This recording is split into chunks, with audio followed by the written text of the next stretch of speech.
السلام علیکم ورحمۃ اللہ وبرکاتہ۔ ناظرین کرام، آج کا جو بیان ہے حضرت آدم علیہ السلام کی دعا حضور اکرم صلی اللہ علیہ وآلہ وسلم کے وسیلے سے قبول ہوئی۔ آئیے غور کیجیے، امام طبرانی نے المعجم الصغیر میں، حاکم ابو نعیم اور بہقی نے دلائل میں، اور ابن عساکر نے حضرت عمر بن خطاب رضی اللہ تعالی عنہ سے روایت کیا ہے۔ فرماتے ہیں کہ رسول اللہ صلی اللہ علیہ وآلہ وسلم نے فرمایا، جب حضرت آدم علیہ السلام سے لغزش ہوئی تو انہوں نے آسمان کی طرف ہاتھ اٹھا کر یہ دعا کی، اسألک بحق محمد الا غفرت لی۔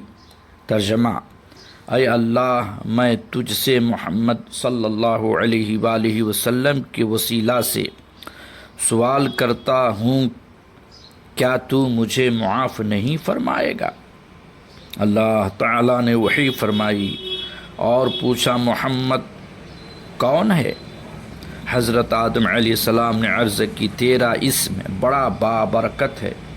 جب تو نے مجھے پیدا فرمایا اور میں نے اپنا سر عرش کی طرف اٹھایا تو اس پر لا الہ الا اللہ محمد رسول اللہ لکھا ہوا تھا۔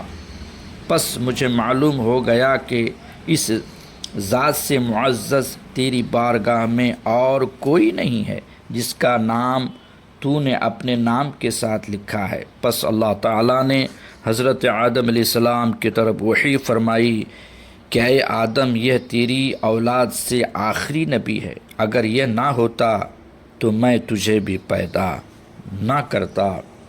ناظرین کرام، اللہ تبارک و تعالیٰ ارشاد فرماتا ہے، وَمَا أَرْسَلْنَاكَ إِلَّا رَحْمَةً لِّلْعَالَمِينَ، اور نہیں بھیجا ہم نے آپ کو مگر سراپا رحمت بنا کر سارے جہانوں کے لیے۔